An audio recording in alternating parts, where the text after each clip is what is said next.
جمعية الدعوة والإرشاد وتوعية الجاليات بمحافظة بدر. الحمد للہ رب العالمین والصلاة والسلام علی اشرف الانبیاء والمرسلین اما بعد۔ محترم ناظرین کرام، آج کی اس ویڈیو میں ہم عمرے کا طریقہ کیا ہے اس کے بارے میں گفتگو کریں گے۔ اگرچہ یوٹیوب کے اوپر یا سوشل میڈیا کی اور بہت ساری ویڈیوز میں آپ کو عمرے کا طریقہ مل جائے گا، بہت سارے علماء کرام اور بہت سارے لوگوں کی جہود اس طریقے کے اوپر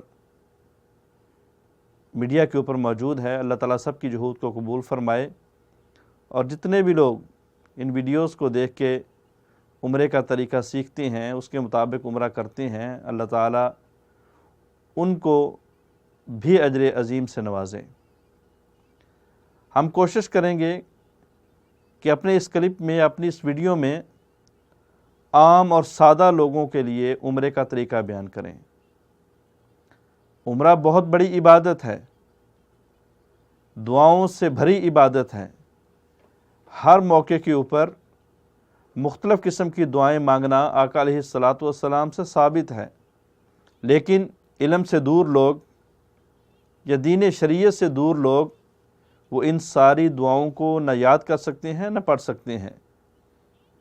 تو ہماری کوشش یہ ہے، ہماری نیت یہ ہے کہ ان کے سامنے اگر ارکان کو سنت کے مطابق بیان کر دیا جائے اور وہ ان ارکان کے مطابق عمل کر کے عمرہ کر لیں، تو انشاءاللہ ان کا عمرہ سنت کے مطابق ہوگا، اور اللہ کی توفیق سے، اللہ کے حکم سے وہ اللہ کے ہاں مقبولہ ہوگا۔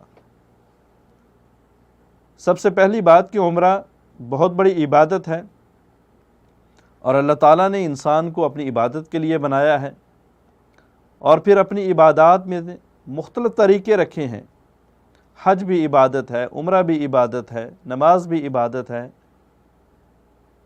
لیکن عمرہ ایک ایسی عبادت ہے جو بہت سارے گناہوں کو مٹا دینے والی عبادت ہے۔ کیوں؟ آقا علیہ الصلاۃ والسلام کی حدیث العمرۃ الی العمرۃ کفارۃ لما بینہما، اتھینٹک حدیث ہے، صحیح حدیث ہے۔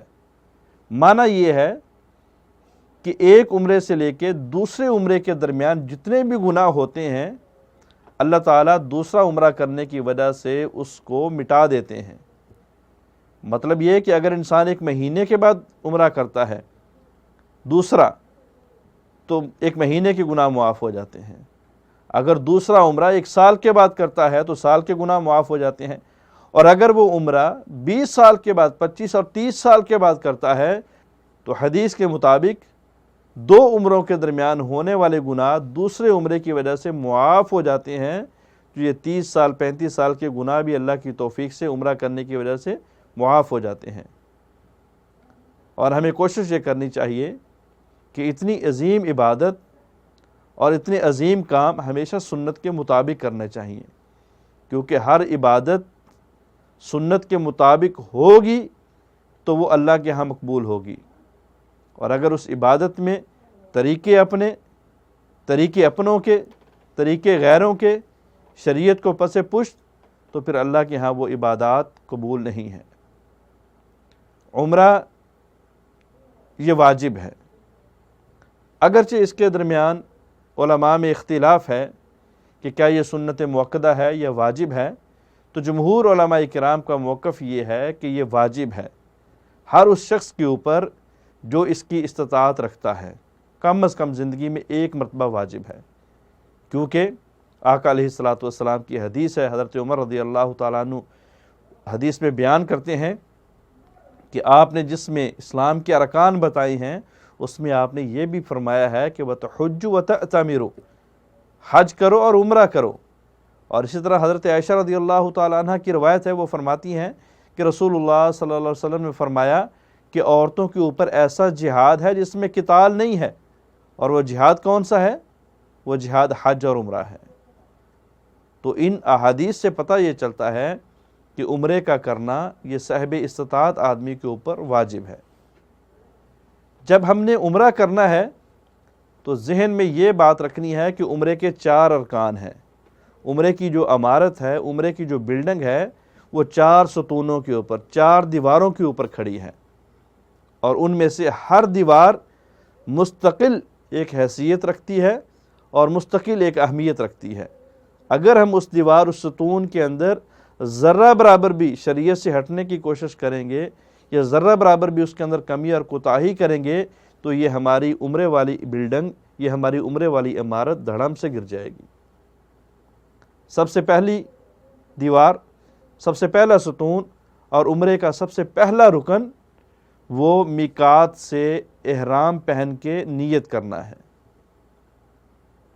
میقات، اللہ رب العالمین قرآن مجید کے اندر فرماتے ہیں کہ ہن لہن ولمن اتی علیہن، کہ ہم نے بیت اللہ کا قصد کرنے والوں کے لیے میقات مقرر کر دیے ہیں۔ کن کے لیے؟ یہ ان کے لیے بھی ہیں جو لوگ اس علاقے کے رہنے والے ہیں، ان جگہوں کے قریب قریب رہنے والے ہیں، اور ان کے لیے بھی ہیں جو ان سے بہت دور سے آ رہے ہیں، لیکن اگر وہ اس کے قریب سے گزریں گے تو بیت اللہ میں حج اور عمرے کی عبادت کرنے کے لیے وہ اس مقام سے احرام باندھیں گے۔ میقات سے احرام پہننا یہ سنت ہے، لیکن اگر میقات سے پہلے پہن لیا جائے، اپنے گھر سے پہن لیا جائے تو بھی اس میں اجازت ہے۔ اگرچہ بعض علماء کرام، دیکھیے شریعت کے اندر یہ اللہ کی طرف سے انسانوں کے اوپر آسانی پیدا کرنے کے لیے علماء کرام کا آپس میں اختلاف کیا گیا ہے۔ اختلاف میں برکت، اختلاف میں رحمت ہوتی ہے، تو بہرحال ہر قول کے اندر یا ہر عمل کے اندر مختلف قسم کے اقوال ملنے کے چانسز ہیں اور ملتے ہیں، لیکن ہمیں وہی لینا ہے جو قرآن و سنت کے قریب ہے، قرآن و سنت کے مطابق ہے۔ لیکن اگر کوئی آدمی علم نہ ہونے کی وجہ سے، علم سے دور ہونے کی وجہ سے کسی بھی قول پہ عمل کر لیتا ہے تو انشاءاللہ اس کا وہ رکن، اس کا وہ عمل اللہ کے ہاں مقبول ہے۔ لیکن کوشش یہ کرنی ہے کہ کوئی بھی عبادت کریں، اس کو سر انجام دینے سے پہلے اس کے متعلق ریسرچ کریں، اس کو پڑھیں، اس کے متعلق علماء کے اقوال پڑھیں، اس کے متعلق کتابیں پڑھیں، تاکہ کسی بھی قسم کا شک اور شبہ اور کسی بھی قسم کی جو پیاس باقی نہ رہ جائے۔ تو ہم بات کر رہے تھے کہ میقات سے احرام پہننا ہے، اور میقات سے پہلے بھی پہنا جا سکتا ہے۔ اور جب ہم احرام پہنیں گے، احرام کا طریقہ کیا ہے، کیسے پہنتے ہیں، اس کے بارے میں بھی مختلف ویڈیوز آپ کے سامنے موجود آپ کو ملتی ہیں، اور ہم بھی انشاءاللہ العزیز اس کے بارے میں ایک مستقل ویڈیو بنائیں گے۔ احرام پہننے سے پہلے انسان نے اپنے جسم کی اچھی طرح صفائی کرنی ہے، غسل کرنا ہے، خاص طور پہ اپنے زیر ناف بال اور اپنے بغلوں کے بال، ان کو ختم کرنا ہے، خوبصورت جسم لے کے، خوبصورت لباس پہن کے اللہ کے خوبصورت گھر کا دیدار کرنا ہے اور اللہ کے خوبصورت گھر کی عبادت کرنی ہے۔ تو غسل کرنا ہے، اور غسل کرنے کے بعد احرام پہننے سے پہلے حضرت عائشہ رضی اللہ تعالیٰ عنہ فرماتی ہیں کہ میں اپنے ہاتھوں سے آقا علیہ الصلوۃ والسلام کو احرام پہننے سے پہلے خوشبو لگاتی تھی۔ احرام کو خوشبو لگانا یا احرام پہن کے خوشبو لگانا یہ شریعت کے اندر منع ہے، لیکن احرام پہننے سے پہلے جسم کو خوشبو لگا لینا اور اوپر سے احرام پہن لینا، اگرچہ اس احرام سے خوشبو آتی رہے، اللہ کی طرف سے پکڑ نہیں ہے، سنت کی مخالفت نہیں ہے، لیکن احرام کو خوشبو یا پرفیوم لگانا، یا احرام پہن کے بعد کے اندر یاد آیا کہ میں نے تو خوشبو نہیں لگائی، احرام کو خوشبو لگانا یا جسم کو خوشبو لگانا یہ جائز نہیں ہے۔ تو بہرحال جب ہم احرام پہن لیں گے اور میقات پہ آ جائیں گے، یا ہم میقات پہ نہیں آ رہے، میقات کی بغل سے گزر رہے ہیں، تو وہاں پہ ہم نیت کریں گے۔ نیت کے الفاظ ہیں اللہم لبیک عمرۃ، اے اللہ میں عمرے کے لیے حاضر ہوں۔ ہماری یہ آج کی ویڈیو عمرے کے متعلق ہے۔ اگر کوئی آدمی حج کے لیے آ رہا ہے تو پھر وہ حج کی نیت کرے گا، لیکن ہم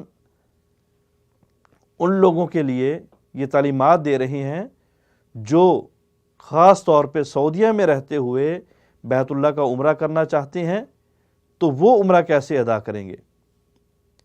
تو میقات پہ پہنچ کے اگر تو گاڑی میقات میں جائے، میقات میں اتارے، وہاں پہ جو ہے وہ غسل کر کے احرام پہنا جائے گا۔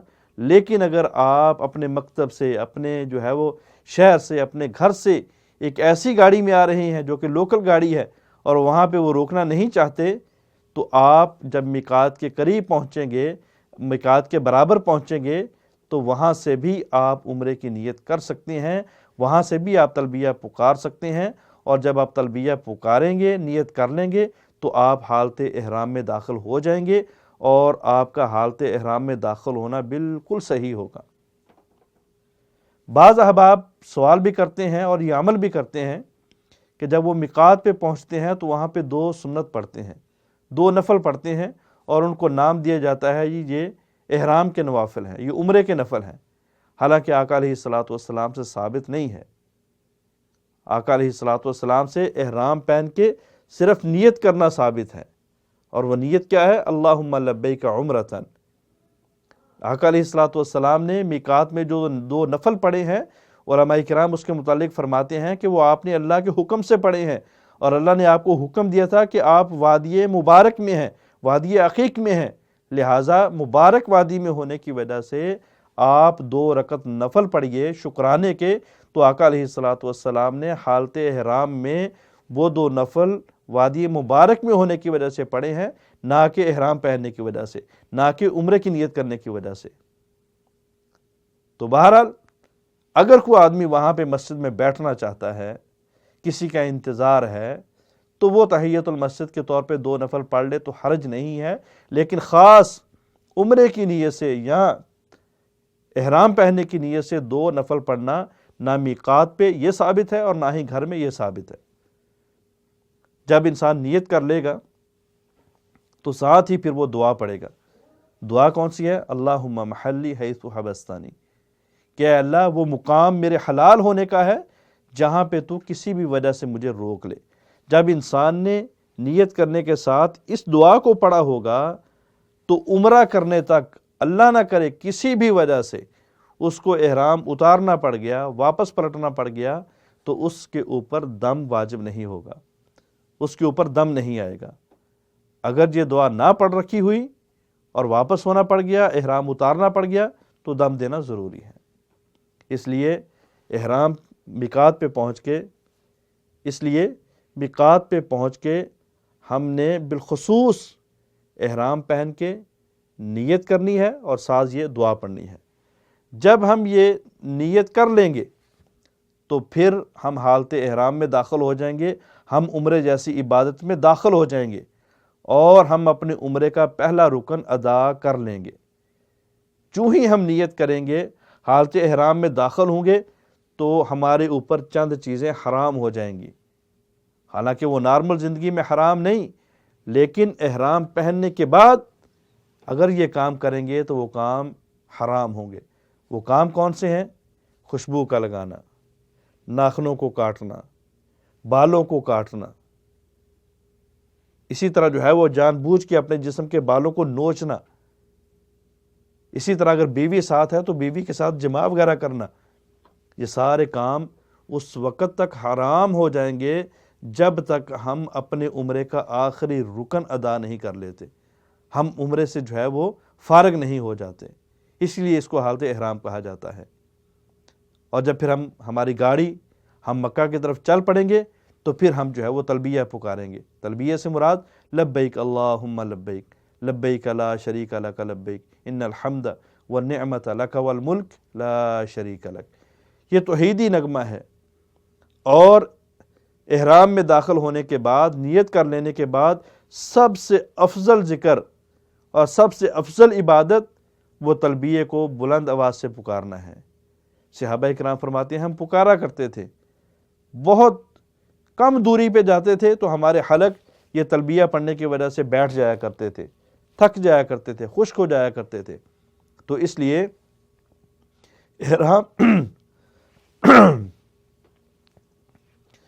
لیے حالت احرام میں داخل ہونے کے بعد سب سے افضل ذکر تلبیہ ہے، اور اس کو میقات سے لے کے بیت اللہ کو دیکھنے تک اس کو پڑھنا ہے، اس کو پکارنا ہے۔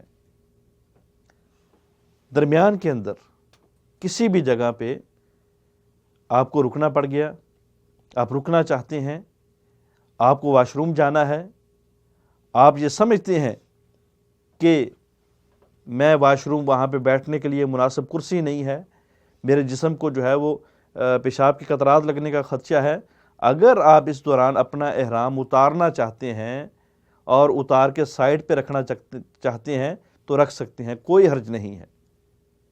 احرام پہننے کے بعد یہ نہیں کہ آپ اس کو عمرہ کرنے تک اتار ہی نہیں سکتے، بلکہ بعض لوگ تو اتنی سختی کرتے ہیں، اتنا تشدد کرتے ہیں کہ آپ اس کو جو ہے وہ ڈھیلا ہونے پہ کس بھی نہیں سکتے۔ ایسا نہیں ہے۔ لا یکلف اللہ نفسا الا وسعہا، اللہ تعالیٰ نے ہمیں اس قدر شدت میں نہیں ڈالا، اس قدر تکلیف میں نہیں ڈالا۔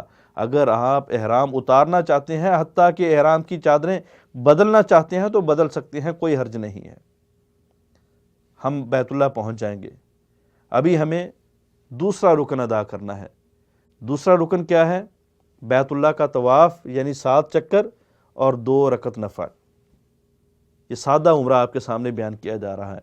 جب ہم مطاف میں داخل ہوں گے تو مطاف میں داخل ہونے کے بعد ہم اپنی چادر جو اوپر والی ہے احرام والی، اس میں سے اپنے دائیں کندھے کو نکال لیں گے، اپنا دایاں کندھا بالکل ننگا کر لیں گے اور ہم حجر اسود کے قریب پہنچ جائیں گے، حجر اسود کے سامنے چلے جائیں گے۔ ہمارا بایاں کندھا حجر اسود کی طرف ہوگا اور ہمارا دایاں کندھا جو ہماری دائیں طرف ایک سبز لائٹ لگی ہوگی، ایک سبز لائن ہوگی، اس کے برابر ہوگا۔ تو اس وقت ہم بیت اللہ کی طرف منہ کر کے اپنے عمرے کا دوسرا رکن ادا کرنے کی تیاری کریں گے، اور وہ ہے طواف۔ کیسے کریں گے؟ ہم اپنے ہاتھ کو اٹھائیں گے اور ہم پکاریں گے بسم اللہ اللہ اکبر، یا اللہ اکبر بھی کہیں تو اس میں حرج نہیں ہے۔ بعض علماء کرام کہتے ہیں کہ پہلے چکر پہ بسم اللہ اللہ اکبر کہیں گے اور پھر ہر دوسرے تیسرے چوتھے چکر پہ اللہ اکبر کہیں گے، تو ہمارا استلام ہو جائے گا۔ دیکھیے، نبی علیہ الصلوۃ والسلام نے امت کے اوپر آسانی کرنے کے لیے استلام کے مختلف طریقے رکھے ہیں۔ اجر ثواب سب کا برابر ہے۔ سب سے پہلے حجر اسود کو منہ سے چوما جائے گا، ہاتھ لگا کے ہاتھ کو چوما جائے گا، چھڑی وغیرہ لگا کے چھڑی وغیرہ کو چوما جائے گا، اور اگر یہ چیزیں میسر نہیں تو پھر ہاتھ کا اشارہ کیا جائے گا، ہاتھ کو چوما نہیں جائے گا۔ اللہ رب العالمین حجر اسود کو چومنے جیسا ثواب عطا کر دیں گے۔ اس کے بعد ہمارا طواف شروع ہو جائے گا، بیت اللہ ہماری بائیں سائڈ پہ رہے گا۔ اس دوران ہم دعائیں مانگیں گے۔ ابھی دعاؤں کا وقت ہے۔ دعائیں کون سی مانگنی ہے؟ جو آپ کا دل کرتا ہے، جو آپ اللہ سے مانگنا چاہتے ہیں اور جس زبان کے اندر مانگنا چاہتے ہیں۔ اللہ تعالیٰ زبانوں کے محتاج نہیں ہے۔ بہت سارے لوگ، بہت سارے بھائی وہاں پہ کتابیں لے کے اور جو ہے وہ پمفلٹ لے کے پھرتے ہیں، پہلے چکر کی دعا، دوسرے چکر کی دعا، تیسرے چکر کی دعا، اور وہ انہی چکروں کے اندر جو ہے وہ ایک دعا بھی نہیں پڑھ پاتے کہ ایک چکر ختم ہو جاتا ہے۔ نہیں میرے بھائیوں، وہ اوپن ماحول ہے، کھلا ماحول ہے، کھلا مانگیں اور اللہ سے جو ہے وہ کھلی دعائیں کریں۔ ہاں، جب آپ چکر لگاتے لگاتے رکن یمانی پہ آئیں گے تو پھر رکن یمانی سے لے کے حجر اسود کے درمیان جو ایک مسنون دعا ہے، ربنا آتنا فی الدنیا حسنہ وفی الآخرۃ حسنہ وقنا عذاب النار، یہ مانگی جائے گی۔ اگر کسی بھائی کو یہ دعا نہیں آتی تو پھر اس کے لیے بھی مجال مفتوح ہے کہ وہ جو مانگنا چاہے مانگ سکتا ہے۔ اور پھر جب ہم دوبارہ اسی مقام پہ آئیں گے کہ حجر اسود ہماری بائیں طرف اور سبز لائٹ ہماری دائیں طرف آئے گی، تو ہمارا ایک چکر ختم ہو جائے گا، دوسرا چکر شروع ہو جائے گا۔ اسی طرح دعائیں مانگتے رہیں گے، چکر کاٹتے رہیں گے، حتیٰ کہ اس مقام پہ آ کے جب ہمارے 7 چکر پورے ہو جائیں گے تو ہمارا طواف مکمل ہو جائے گا۔ طواف کا ایک جز مکمل ہو گیا، 7 چکر مکمل ہو گئے۔ ابھی ہمیں 2 رکعت نفل پڑھنے ہیں۔ وہ کہاں پہ پڑھنے ہیں؟ مقام ابراہیم پہ۔ اگر تو ہمیں مقام ابراہیم کے آس پاس مناسب جگہ ملے، بغیر کسی کو دھکا دیے، بغیر رش کے، تو الحمدللہ، وگرنہ کسی بھی جگہ پہ 2 رکعت نوافل پڑھے جا سکتے ہیں۔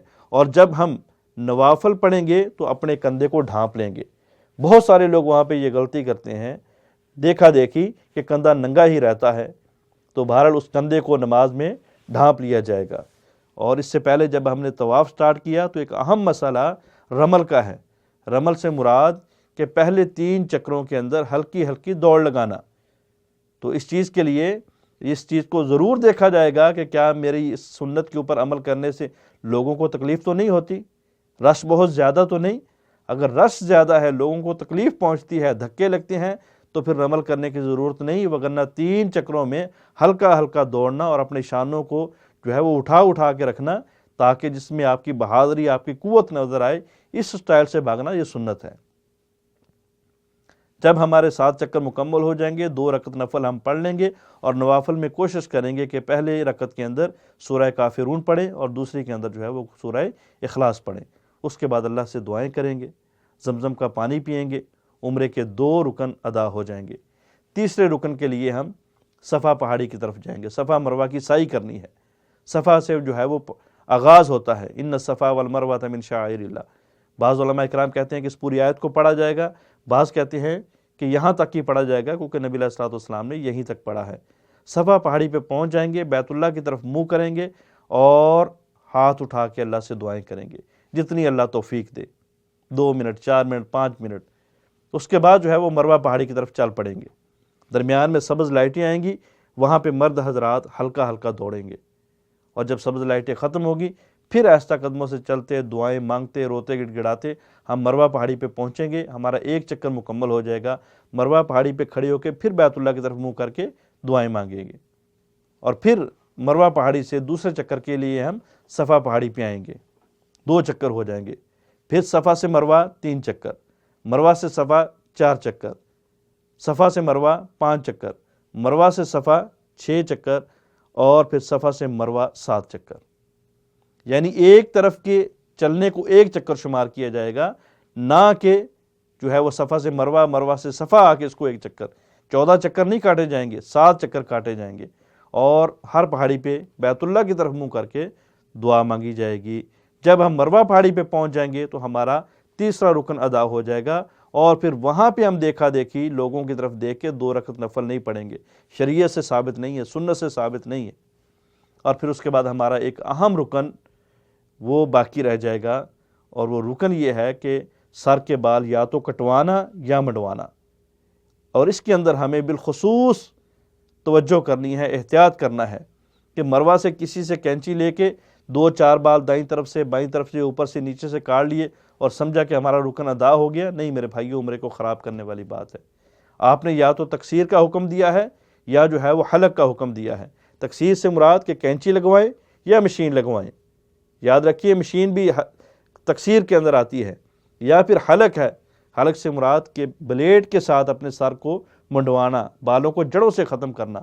اور حلق کروانے والے کے لیے نبی علیہ السلام نے 3 مرتبہ رحمت کی دعا کی ہے.